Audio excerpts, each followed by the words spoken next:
نیست. یه چیز جالبی که الان دیدم دوست دارم که راجبش بهتون بگم.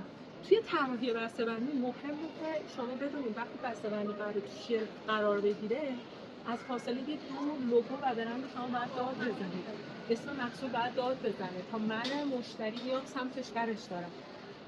یه جلو این حجم از ریز بودن و افکت زیر نوشته اصلا اتفاق خوشایند روی بسته‌بندی نیست.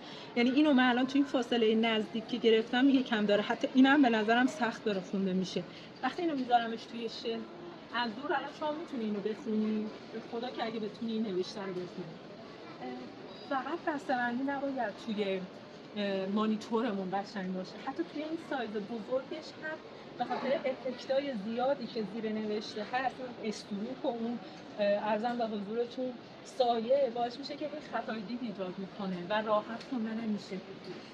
لیبل بسته‌بندی و بسته‌بندی و علاوه بر توی مانیتور روی شیپ جواب بدید، نه فقط توی مانیتور.